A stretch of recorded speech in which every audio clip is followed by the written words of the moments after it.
दुनिया में कई सारे खूंखार सीरियल किलर्स के बारे में आपने जरूर कई कहानियां सुनी होगी। लेकिन एक बहराम नाम का एक ऐसा सीरियल किलर था जिसका नाम 900 से ज्यादा कत्लों के साथ गिनीज बुक रिकॉर्ड में दर्ज है।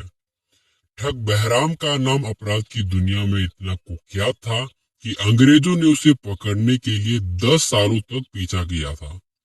आइए इसकी कहानी के बारे में जानते हैं।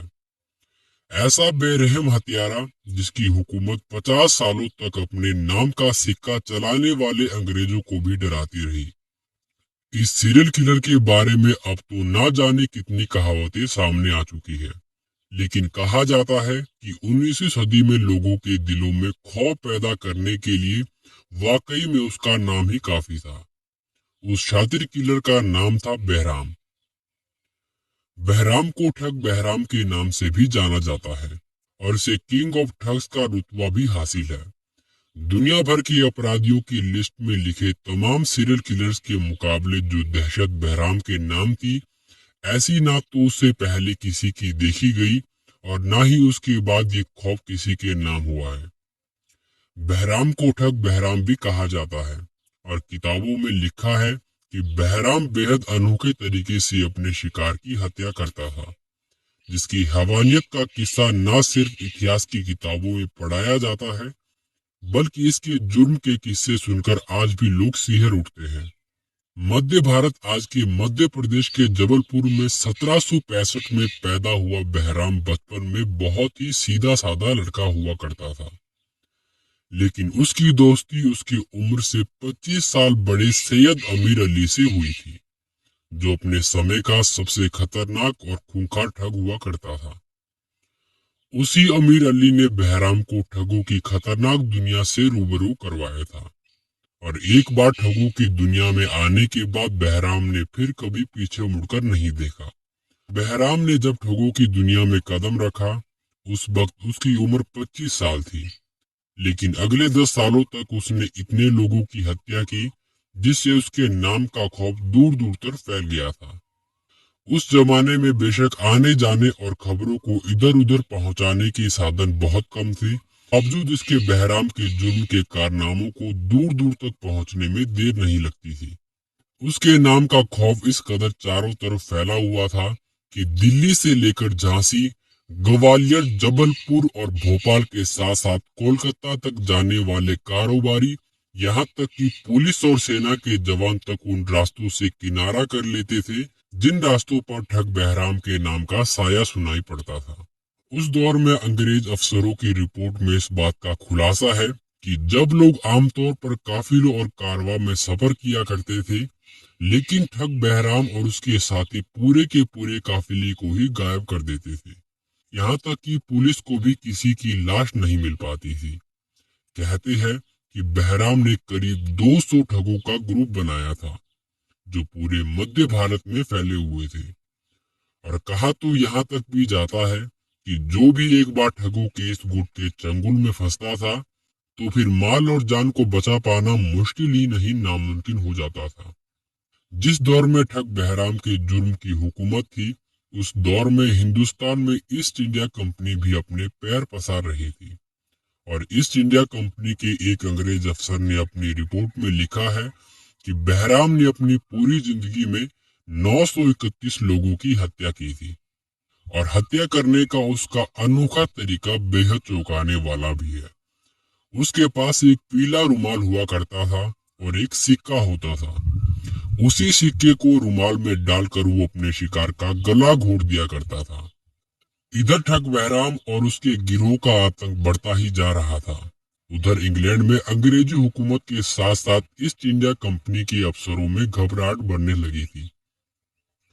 एक अंग्रेज अफसर की रिपोर्ट के मुताबिक साल 1822 से पहले ठग बहराम का पता लगाने के लिए जितने भी अंग्रेज अफसर भेजे गए, उन सभी की हत्या बहराम ने कर दी थी। तब अंग्रेजी हुकूमत ने अपने सबसे तेज तर्रार और चालाक अफसर कैप्टन विलियम हेनरी स्लीमैन को हिंदुस्तान भेजा था। साल 1822 में कैप्टन विलियम हेनरी स्लीमैन को मध्य भारत के नरसिंहपुर जिले का मजिस्ट्रेट बनाया गया था। ठगों के गिरोह के बारे में पता लगाने के लिए स्लीमन शहर शहर और जंगल जंगल भटकते रहे, लेकिन उन्हें कोई कामयाबी नहीं मिल पा रही थी। तभी ईस्ट इंडिया कंपनी ने लॉर्ड विलियम्स बेंटिक भारत का गवर्नर जनरल बनाकर तैनात किया गया। लॉर्ड बेंटिक का इरादा साफ था कि हिंदुस्तान में अंग्रेजों का परचम चारों तरफ से फहराना है, लेकिन उनके सामने ठग बहराम नाम की एक सबसे बड़ी रुकावट आकर खड़ी हो गई थी, जिससे अंग्रेजों के अफसर भी डरते थे।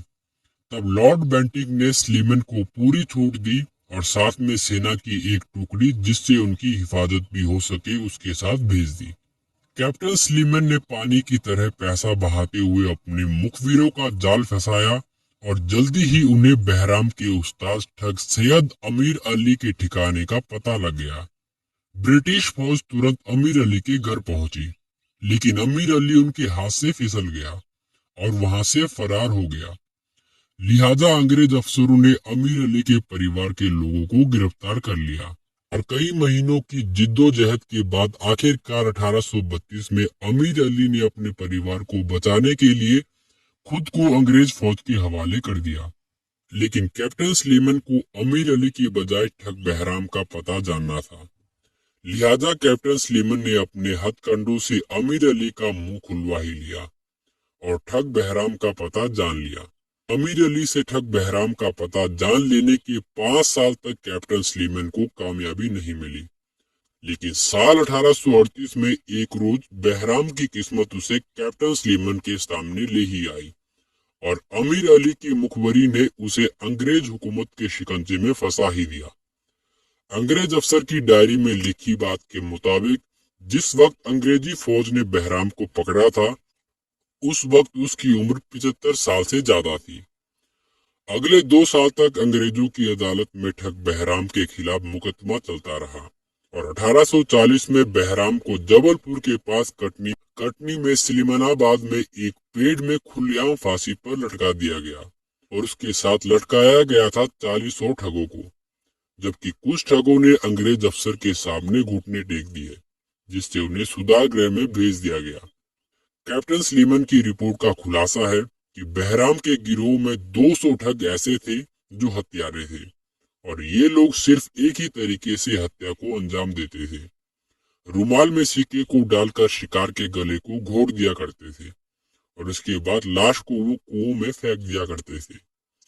अंग्रेजों की डायरी से हत्या की गिनती 931 तक पहुंची है, लेकिन ये भी सही है कि ये शायद आखिरी गिनती नहीं है। अंग्रेज अफसरों ने ये बात भी अपनी डायरी में लिखी है कि इस गिरोह ने इससे भी ज्यादा लोगों की हत्या की होगी। कैप्टन स्लीमन की तफ्तीश की रिपोर्ट में इस बात का खुलासा भी होता है कि बहराम ठग और उसका गिरोह एक खास तरह की भाषा का उपयोग करते थे जो किसी के पल्ले नहीं पड़ती थी। यहाँ तक कि अंग्रेजों के जासूसों ने भी उस भाषा को समझने की बहुत कोशिश की, लेकिन वो उसे डिकोड नहीं कर सके। ठगों की जुबान में उस भाषा को रामोसी कहा जाता था। ये एक तरह की सांकेतिक भाषा थी जिसमें वो अपने शिकार और उसकी स्थिति और उसकी ताकत और उसके आसपास के माहौल के बारे में एक दूसरे को जानकारी देते थे। ठगों का ये गिरोह अक्सर जिस काफिले को लूटता था उसमें एक मुसाफिर की शक्ल में शामिल होता था, लेकिन जब काफिले के लोग रात में सो जाते थे तो ये ठग गीदड़ के रोने की आवाज से हमले का इशारा कर देते थे और एक साथ हमला होने की सूरत में काफिले के पास बचाव करना नामुमकिन हो जाता था और ये लोग अपने पीले रुमाल और सिक्के की मदद से लोगों का गला घोट देते थे।